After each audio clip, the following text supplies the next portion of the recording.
Hello, everyone, and welcome to PCI Webinars. Today's webinar, Staying Relevant in the Library Profession, with Deloris Jackson Foxworth. Deloris is the author of Landing a Library Job. She has experience working in libraries and technology, a graduate certificate in career services, and master's degrees in both library science and communication. Currently, she works as an instructional designer in the College of Agriculture, Food and Environment at the University of Kentucky, teaches part-time in UK's School of Information Science, and volunteers on UK's Women's Forum Planning Committee. Previously, she volunteered for 2 years as a professional development coordinator for a grassroots advising organization at UK. Coming to you now from lovely Kentucky, Deloris Foxworth. Thank you. Thank you for that lovely introduction. Just to kind of set the scene a little bit more, you can see some of my education and employment, library-related publications, library-related presentations. These are in part to set my own credentials for giving this talk, but also just to kind of show you some of the things that for me are personally and professionally important that I want to kind of keep track of. This isn't everything by any means that I've done that would count as professional development, but this is a sample of something that you can see some of the things that I have done that count as professional development. Today we're going to focus on staying relevant in the library profession. If you are interested in learning more about this topic, you can check out my book, Landing a Library Job. This is chapter 6 that we're going to be kind of focusing on today. It's not exactly chapter 6, but that's where the content kind of comes from, or the ideas, I guess. So to start with, I want to just talk generally about the significance of professional development. Used to, people kept the same job forever. Now, the Bureau of Labor Statistics reports that the average person changes jobs 11.9 times between the age of 18 and 50. So it's important to hone certain skills and to keep connections in the industry you want to be in. Furthermore, the World Economic Forum says that there are jobs now that didn't even exist 5 or 10 years ago. So in my intro, Anne mentioned technology. So technology is an always evolving thing. That's a great place to do professional development if you don't really know where else to go. As far as for you kind of personally and your own journey in professional development, some of the reasons that you should think of it as significant would be because your employer or potential employer expects or requires professional development. You have a position that has state, federal, or governing body mandates of certification or some kind of licensure. You may just want to expand your own credentials and your employability because maybe you're one of those people that changes jobs. You also may want to make connections in the library and information science profession, so that way you can partner with people, you can do things together professionally to improve the library and information science profession. Okay, so we're going to talk about today some key things. We're going to talk about and define some different types of professional development. We're going to look at how to assess your own professional development journey. We're going to, or I will go over some tips for professional development using your professional development and those opportunities. And then we'll look at kind of the significance and importance and how you can keep track of your own professional development. With that being said, we're going to kind of look at what professional development means. According to the Cambridge Dictionary definition, it's training that is given to managers and people working in professions to increase their knowledge and skills. Sounds great, fine. If we look at kind of in our own terms what that means, specifically for me, it is activities that increase your knowledge, skill, and experience in a particular field. Usually it's related to your current position, but sometimes if you're seeking a new or different position, then you may seek opportunities that are outside of the field or the job that you currently are in. So the particular types of professional development that we're going to look at today include lifelong learning, which includes both formal and types of informal professional development opportunities. We'll look at networking as a way to help you on your professional development journey, and we'll look at sharing your knowledge or just sharing knowledge in general. So to start, as I said, we'll look at the lifelong learning opportunities. We'll start with degrees and certificates. These are one of the more formal types of learning opportunities that contribute to professional development. Colleges and universities across the country and globally offer a range of degree options. You could pursue an associate's degree, a bachelor's degree, master's degree, or a PhD in library science or library and information science or some field kind of related to that. Typically, a master's degree is considered the highest required for many library positions. Even when we look at academic library positions, a lot of times we're looking at master's degree as the highest. When you get into teaching library science or library and information science, or you get into doing research about the field, then those positions tend to require a PhD. It doesn't mean you can't have a PhD to be a librarian, but it's not always required. Also note, I forgot to mention the top bullet there, the associate, bachelor's, master's, and PhD, you do not have to earn all of those, and you do not necessarily have to earn all of those in library science specifically. For example, the last bullet here under the types of degrees says that subject experts are typically required to have a degree outside of library and information science. So for example, if you are applying to be a social science librarian in an academic library, then you may be expected to also have a master's degree in sociology or anthropology or something that would be considered a social science. Sometimes you can have just a bachelor's degree. It depends on the job that needs a subject expert. In addition to degrees and certificates, there are also a growing number of undergraduate or graduate certificates that are offered by colleges and universities that could be specific to information science or technologies or other areas that you want to add to your credentials.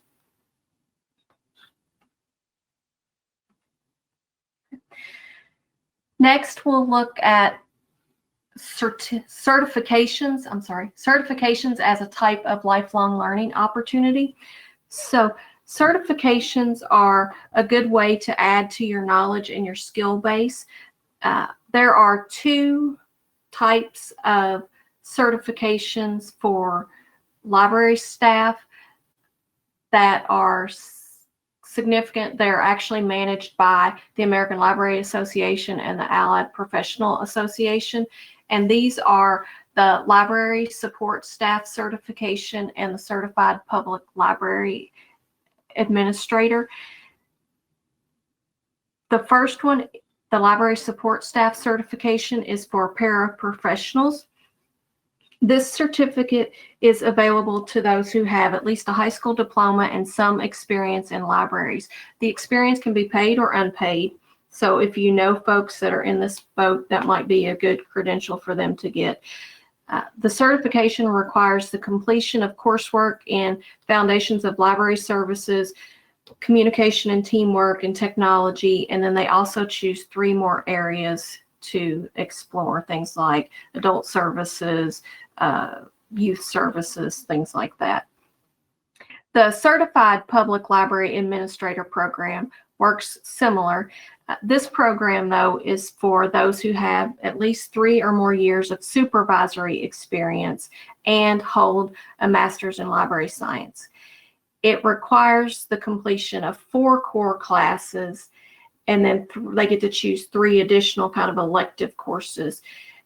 And the topics for the Certified Public Library Administrator range from budgeting to managing technology, personnel, facilities, marketing, fundraising, all different topics like that.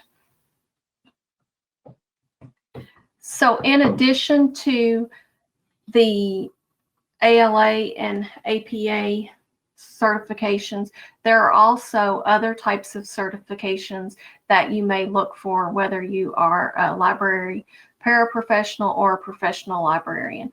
Many states have either state mandated or voluntary types of certification. For example, in the state of Kentucky, there is if you hold a master's in library science and you work at a public library, there's the Professional 1 certification that you can obtain, and then you are required to do and participate in continuing education to maintain that certification. And a lot of libraries want and expect that.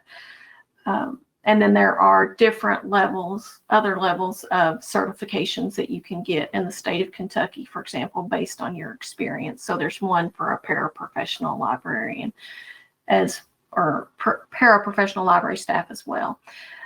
Then we look at another type of certification for professional librarians, for example, would be school media certification, which is typically mandatory if you are wanting to practice or be a librarian in a K through 12 school. And those are mandated in almost every state that people in those positions have that certification. And that certification is typically achieved after having a degree in teaching, a bachelor's degree in teaching K through 12 education. Then the last type of certification I'll mention just briefly would be information and technology certificates. So, for example, if you're really interested in computer hardware, things like that, you might look at some CompTIA certifications that could potentially give you opportunities in library science and beyond. Other things that you could look at would be vendor-specific certifications. So like Cisco has a certification, Microsoft has a certification, Google has a certification, especially if you're a K through 12 teacher, you could look at becoming a certified Google educator, things like that. So there's lots of opportunity for professional growth with certificates.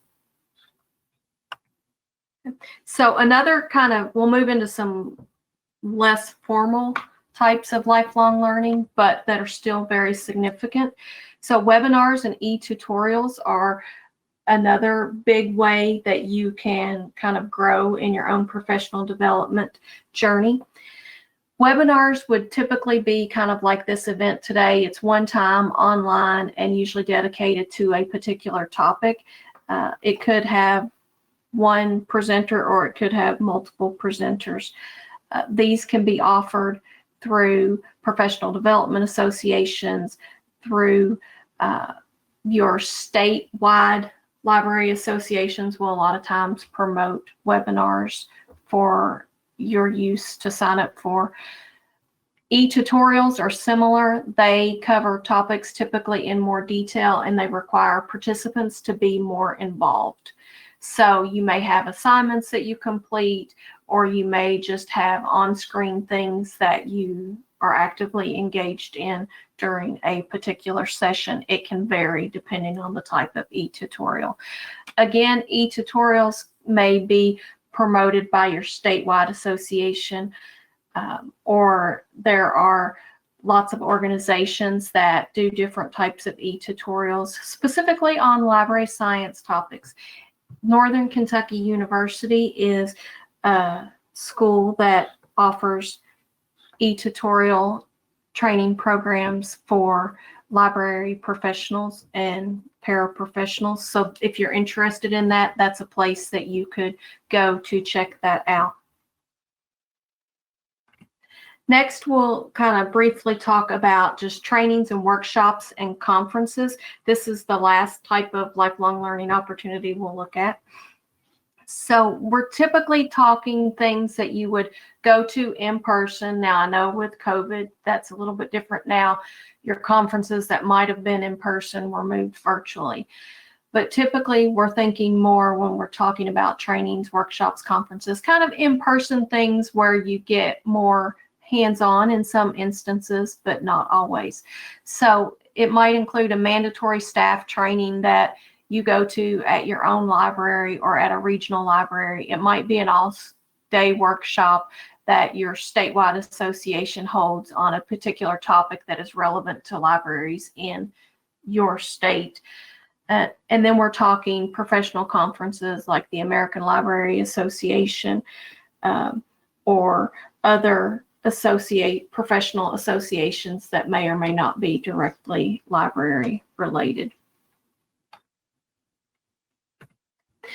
So lifelong learning is not the only way to add to your professional development journey.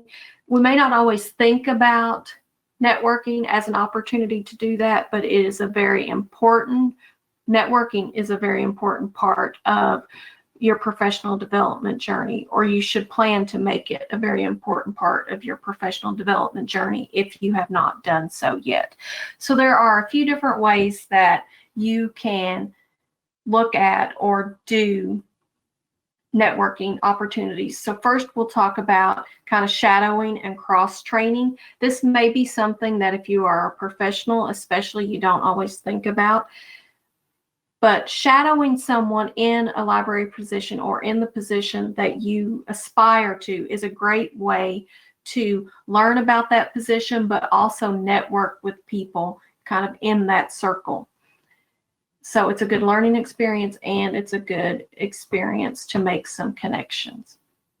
Cross-training can be similar. That's typically something that's done more at maybe your own place of employment, and you want to cross-train with a coworker and learn one of their processes.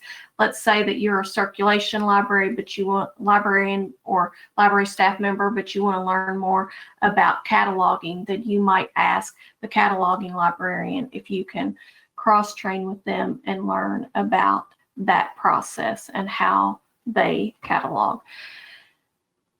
These can be, especially cross-training programs, can be something that is kind of informal. You just go to that librarian and you ask for their help, or it can be a formal cross-training program. Some of the best organizations that I've worked with have worked for have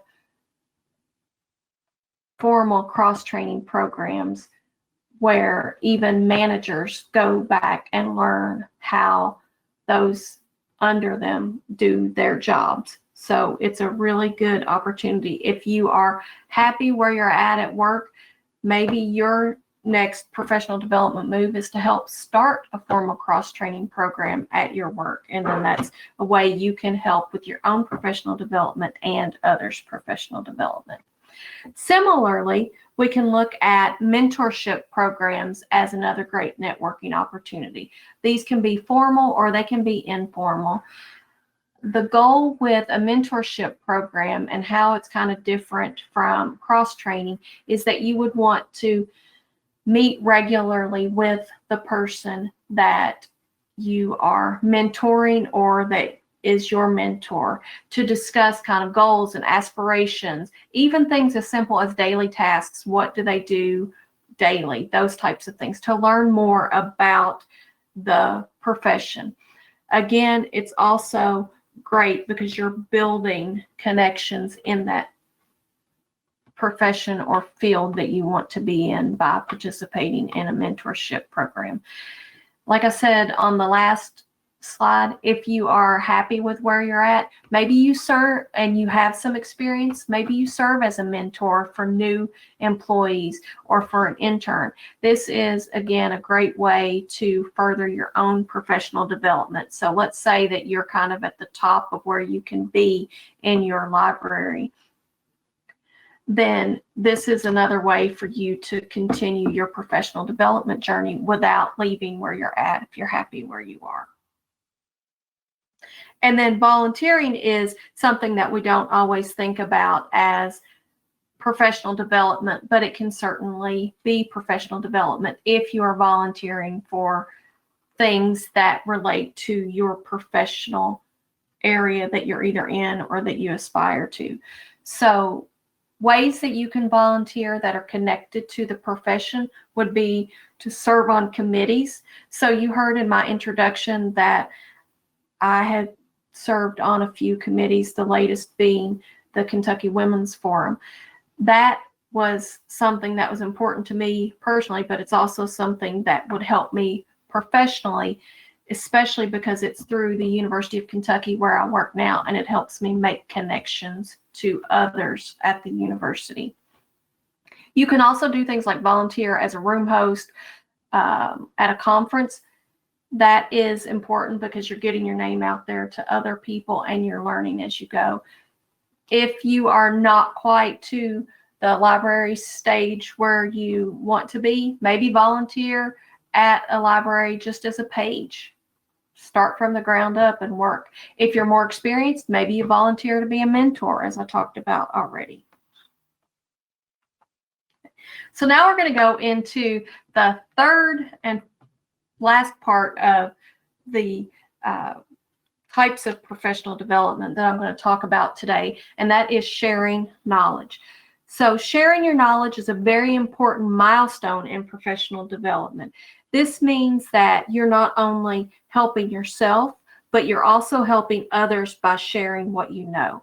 So presenting is a great way to do that, and there are multiple ways that you can present to audiences. One is you can simply do a demonstration of a process that you do in your office just for the people that work there in your library. That is a great way to get more comfortable and get more involved in presenting. Then when you're ready, you can submit that topic or a similar topic to a conference as a proposal for a presentation. Those are good ways to share your knowledge with the profession. You can also share your knowledge with those in your community around you by choosing to speak at a school or a community group about the library that you work for or the organization that you work for, or your career as a librarian or as a technology professional or whatever your career may be. Next, we'll look another way to share your knowledge is to write. So writing can occur in many forms. One of the simplest things that you could do is be a guest author for a blog. For example, TechSoup for Libraries has a blog where people that are interested in kind of the cross-section of libraries and technology can submit ideas. You could even start your own blog. People like Mr. Library Dude or the Annoyed Librarian, they have blogs that have kind of taken off and are representative of the library profession. You can also choose to submit to a journal or submit a chapter to a book that has a call out. Some common library journals that you might propose articles to would be the Association of College and Research Libraries, College and Research Libraries News, Public Libraries Magazine, YALSA's Young Adult Library Services, and there's lots of others. And then you can even branch out to things that are not directly library specific if you have a focus on information or a focus on technology, things like that. Another good way to kind of start in writing would be to volunteer to write a book review. So especially if you're like an adult services librarian, write a book review and send it to like Public Libraries Magazine, or submit it to the Horn Book, somewhere that does and post reviews of books. That would be a great way as well. You can also submit your own book topics if that's something that you're interested in. One easy way to get started there would be to seek out or look for series of certain types of books. So for example, there's a practical guide for librarians, or the Library and Information Technology Association has its LITA guides. So those are book projects that already have some kind of defined parameters. So if you're interested in writing a book, then that may be a good way to get started. Otherwise, you can go directly to a publisher yourself with a book proposal. Then the final way that you can kind of share your knowledge, or the final way we're going to talk about today anyway, is teaching. So teaching is a really good way of adding a credential to your resume, to your own professional development journey. You can teach workshops. So for example, earlier I talked about just holding a workshop in your own library for your coworkers. You could propose to lead a pre or post conference kind of more hands-on session that lasts half day, all day, instead of just doing a single one session proposal at a conference. If you have certain academic credentials and experience, you may be able to teach college courses. For example, if you have a master's degree, you may be able to teach related undergraduate courses in that subject. A lot of times, if you don't have a master's degree, if you have at least 18 hours of graduate work in a certain topic, then that allows you to teach maybe as an adjunct in a certain topic. Sometimes even at community colleges, if you have a bachelor's degree and experience, you can teach college. So if you're interested in that, look up the particular college or university where you want to teach and see kind of what their guidelines are. And then the last way here for teaching that we'll talk about is substitute teaching. So we don't always think about that, but that is a good way to kind of share your knowledge, especially if you're interested in pursuing a library media specialist area. That's what you want to get to.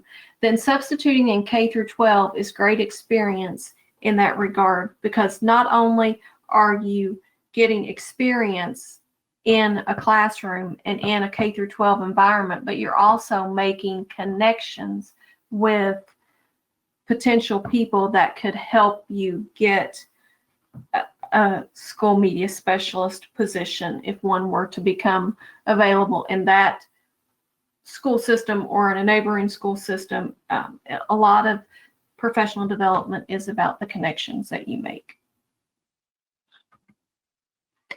Now we're going to kind of shift gears a little bit and talk about assessing your own professional development. So when we think about our own professional development, you need to be able to compare and evaluate opportunities to determine whether they're a good fit for you and your goals.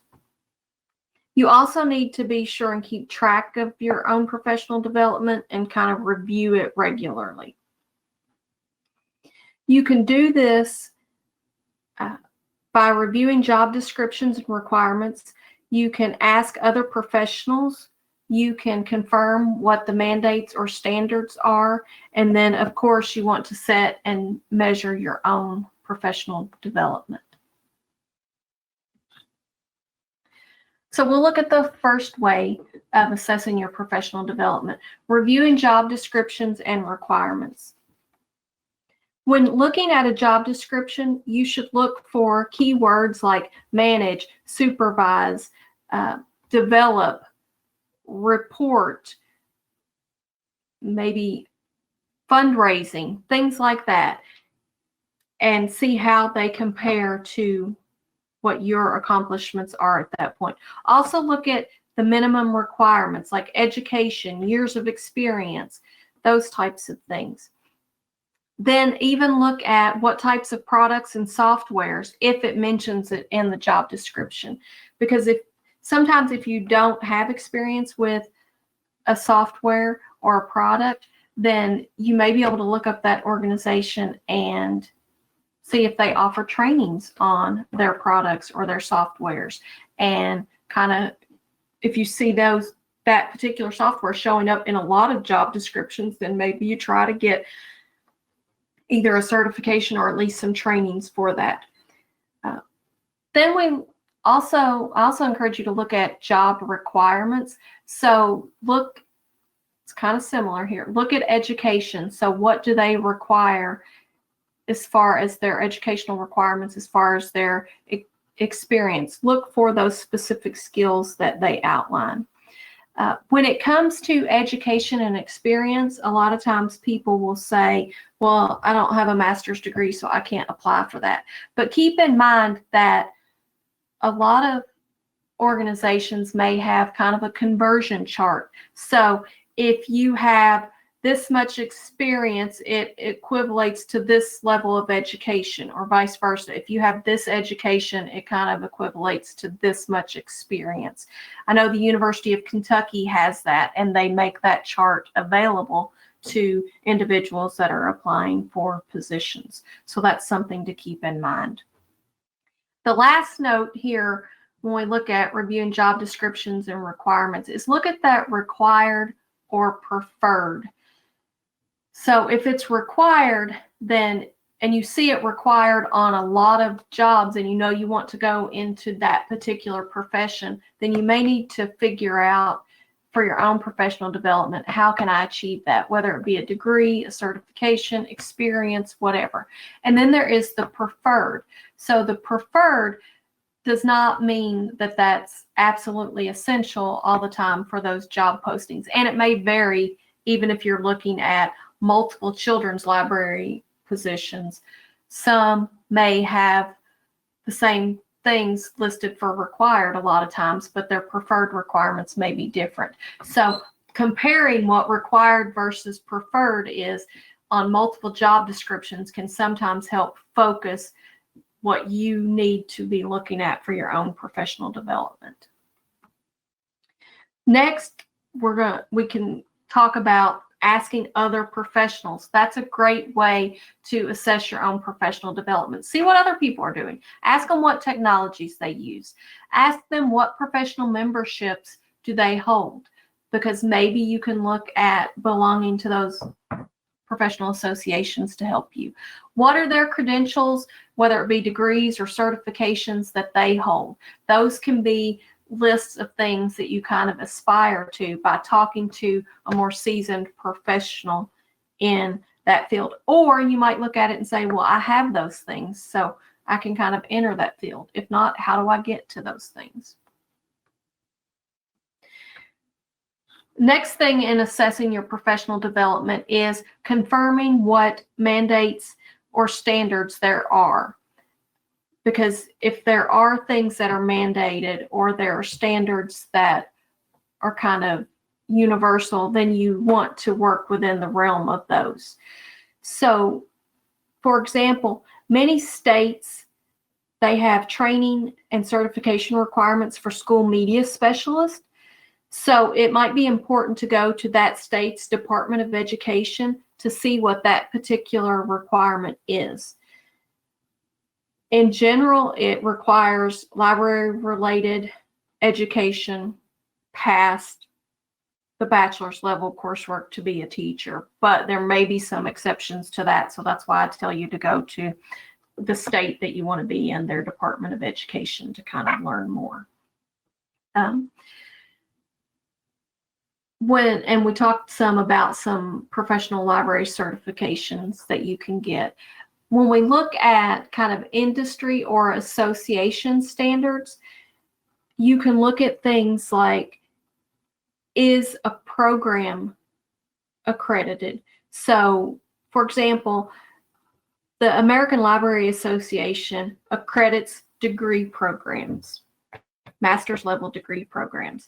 And they do that by seeing if those programs meet certain standards. Some positions may say you must have an American Library Association accredited degree.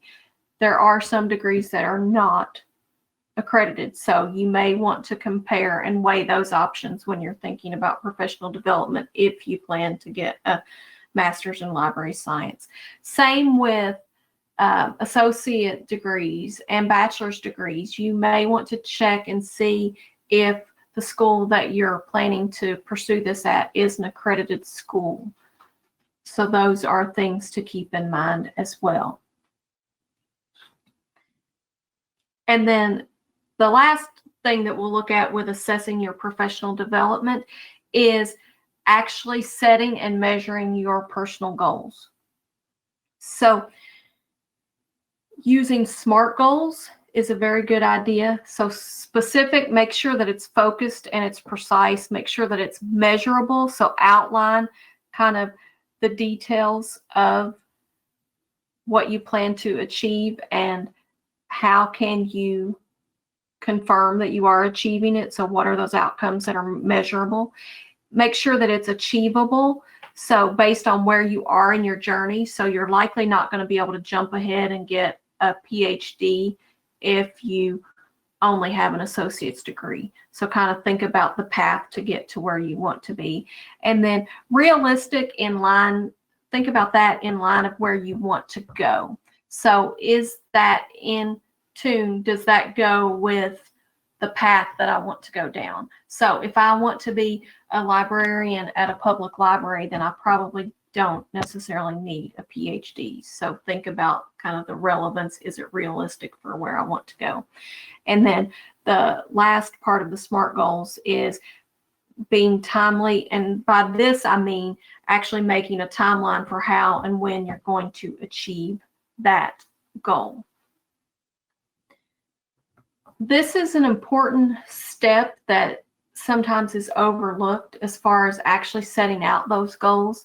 So I'm not going to go into a lot of detail, but when I was writing my book, I set very specific measurable goals. The measure part was basically chapters, timely, how am I going to do it? So I broke down when I was going to work on what chapters and when I was going to have the finished product, things like that. So it's also very important, though, to revisit and revise those goals. And it's okay if you have to revisit and revise those goals.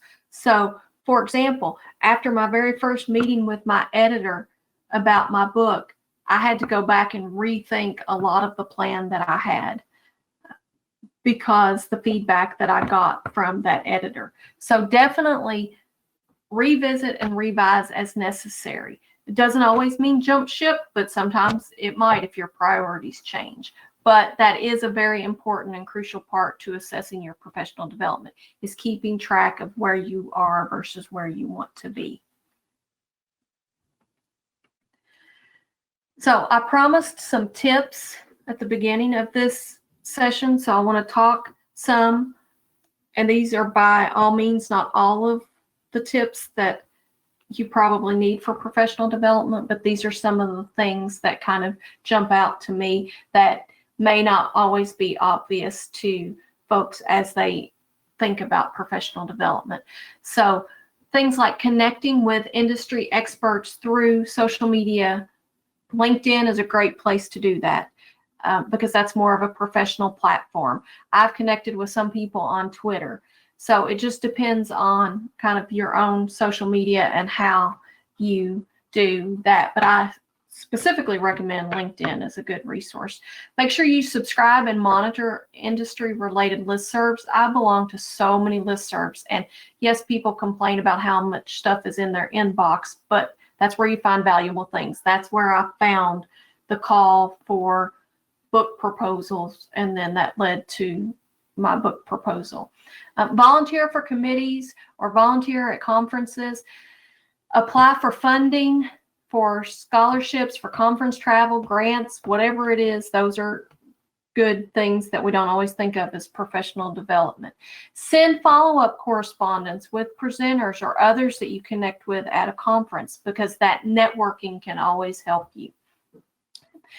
Identify at least one professional association to join. Look at kind of when you're looking at the application, look for interest groups that they have and pick the ones that are closest to what you're really interested in. A kind of extra bonus tip here is, if you're a student, that's a great time to join professional associations because they offer discounted rates a lot of times to students. Other things to think about: ask if your employer or potential employer covers association memberships. A lot don't, but occasionally some do. Also, do they have funds for professional development, and or do they encourage professional development?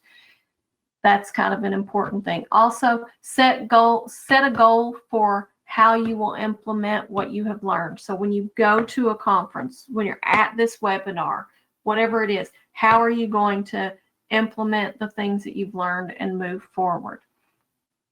And then this is a tip that I would tell students a lot of times, because certifications can be expensive, but employers will oftentimes reward you just for practicing or studying for a certificate or certification, even if you can't actually pay to get that certification.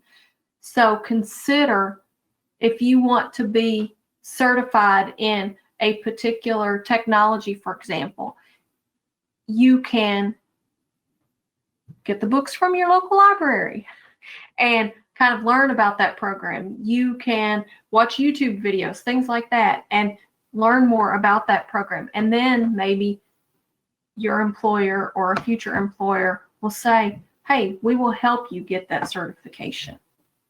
So that's just something to kind of think about there. So the real final, I know I've said final a lot. This is truly the final part here, is keeping track of your professional development. So with all the things that I've told you, if you don't keep records and keep the information, it's not then helpful to you all the time in terms of professional development. So for example, a lot of those, like the states that have certifications that you need to hold, you have to record and give details about things that you have done to maintain that certification. So continuing education credit, for example, you can't just say, I went to this conference on this date. No, they want to know details about what you learned, things like that. So it's important to keep track of this stuff. It's also important to put applicable information on your resume. That doesn't mean you put everything on your resume.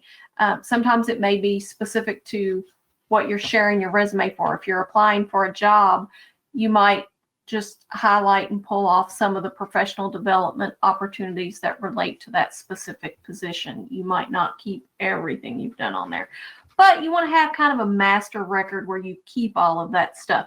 So it might be a folder or a Word document or something on your computer, or it might be a physical folder that you keep detailed notes and you put handouts and programs and things like that in. Things that you typically want to keep would be the title of a presentation that you deliver or you attend, who the presenters are, who hosted it, kind of the dates and times, how many contact hours, if it's for continuing education, that's really important.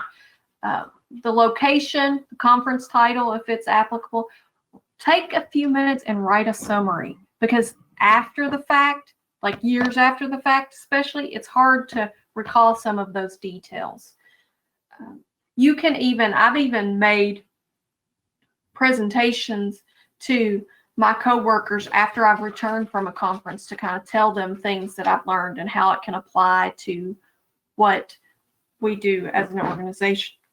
And then you definitely want to make sure that you keep contact information for professional connections that you make at a conference, at any type of professional development event, even if it's your shadowing or your cross training. Make sure you keep those names, keep how to contact those people. You think, oh, I'll always remember that person. They had such an impact. Sometimes you can't always remember the name, so it's important to record that type of information. So hopefully this has kind of given you a good sense of your own professional development journey, how to stay relevant, specifically when it comes to the library profession. I will open it up now to any kind of questions or comments that we may have, and also say with that on here you can see my email address. This is my personal email address. If you misplace the handouts for this, or you're thinking on the fly and you just know you want to contact me, if you Google search me UKY, put my name in there, you'll probably get my UK email. That's absolutely fine as well. You can also see my LinkedIn information, and you can also see my Twitter handle. And honestly, I will say I'm probably not as active on Twitter as I could be, but keep in mind, if you have a question, email is probably the easiest way to reach me, but I do check those social media accounts some. So I would like to thank you all for your time, and I will open it up if there are any questions or comments. All right. Thanks, Deloris. Boy, you covered a lot there. Anybody have any questions for Deloris? I want to put in a plug for something that I've been doing recently, which are the edX courses. I don't know if you've checked those out, Deloris, but so far I've taken a course in meteorology and one in project management. And so I'm kind of going all over. Oh, and then another one in financial planning. So those are excellent courses, and they can be free if you want to just attend and audit the course, or you can pay them a little bit to something for their time and get a certificate out of it, and also take a lot of tests and things like that. So it's something definitely to check out. Question for you. Do you know of any librarian certifications through ALA or other national associations? That's from Diane. She did mention this, but I will let her repeat it and then say something myself about that. Deloris? Okay. So the big one that I talked about at the beginning, and I guess I can move these slides back, right? Can you all still see the slides? So through the American Library Association and the Allied Professional Association, they have two different library certifications. One is for a library paraprofessional, and one is for a professional librarian. And I will say that I believe some states actually kind of tie into these programs for their state library certifications. So just so everybody knows, those aren't automatic. They don't just say, yeah, you're a certified librarian. You actually take courses. It's possible to apply some experience for some of those, some of the credits. I was actually chair of the support staff certification, or actually the CPLA program for a while. And it's an excellent program, and hundreds of people have gone through. Check out their websites, and you can see how many people from all over the United States take part in that program. And it's not only is it pretty rigorous, you learn a lot of stuff. It's amazing. I was able to, because I was on the committee, I read all of the final work that everybody did. And it's amazing that the kinds of things that they learn really making you qualified to certainly be a library director in a major system, just by going through that program with a lot of very incredibly qualified teachers. And I will say that in the handout, if it still works, those are links on this slide right here, if those links carried over that many times. They should have, yeah. Okay. And then some states also do certification. And I know, well, obviously, Dolores, you should know this. In the state of Kentucky, you're required, if you have any public-facing duties, you're required to go through their certification and to prove that you are still certified beyond your master's degree. I think you have to report every 5 years. At least that's what it used to be. Yes. And they're actually, I tried to get on their website last week as I was doing final preps for this, and they actually have their certification information taken down, the Kentucky Department of Libraries and Archives, because they're updating it. So I don't know if they're going to change the way it looks or if they're just updating the language in the documents. I'm not sure. Right. Well, I know a lot of other states have similar requirements and want you to have some professional development and continuing education as you go along. And the American Library you talked about relatively sophisticated ways to keep track. I was working in a position for 10 or 11 years where my employer didn't really care about my professional development, but I still cared. And so what I did is everything I attended, anything that should have been in that file, I would just put in a file folder. I had a file folder in my cabinet, and I would just put whatever it was, whether it was a program from an event I attended or a certificate I received or a speaking event that I did, I would just put it in that file. And then if I ever needed my resume updated or wanted to give my professional development, all I had to do was go through and everything, all the details I needed were in there. It was a very quick and dirty way to do it without having to worry too much about updating my resume or keeping it on file. What was the organization you mentioned? Diane, do you mean, we were talking about the Certified Public Library Administrator Program and the Library Support Staff Certification. And then we were also mentioning the state of Kentucky, and that was through their state library. Learning. Yeah. Okay, that is, the program is called edX, and it's a partnership that started about 12 or 13 years ago with a bunch of universities. And I've taken courses from MIT. I'm in one now from Rochester Institute of Technology.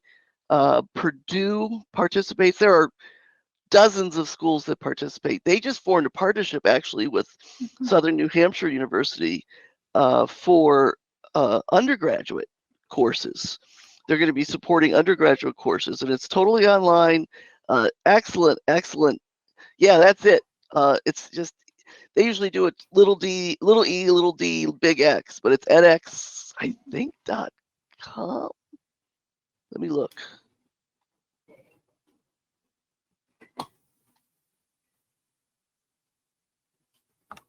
No, it's not .com because somebody has .com. It might be .edu. No, it must be edX.org. I can't remember how I came upon it. Could have been one of our speakers because, I attend a lot of these every week. Could have been one of our speakers that mentioned it. Yeah, it's edX, edx.org.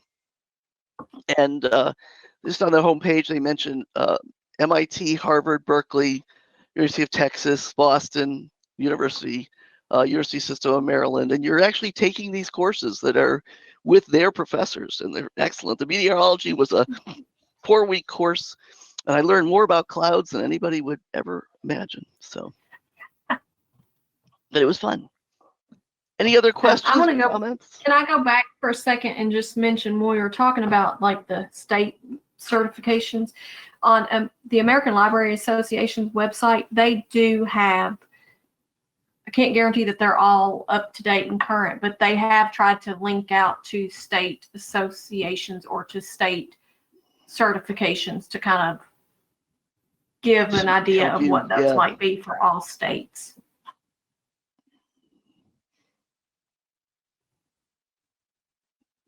All right. Any other questions or comments or places you're learning things? Ways you expanded your professional development? Obviously, we want to put in a pitch here for our courses. We do 3 webinars a week. Florida can take advantage of 2 webinars a week. through your just working in the state of Florida. And if you ever have ideas for programs that you want us to present, please put those through to Andrew. Or if you would like to present something yourself, that's also I know in the state of Kentucky, you got more credit if you actually were presenting the program. So if you would like to present something for us, it's always good to send a proposal to Andrew Sanderbeck, and he can let you know if it's something that we are looking for. We program out, usually programs about 6 months in advance, but we have programs all the time, and we're more than willing to work with you and help you put together a great program. Any other comments or questions? All right. Thank you for coming, and we hope to see you again soon at another PCI webinar. Have a great afternoon, everybody. Thank you, everyone.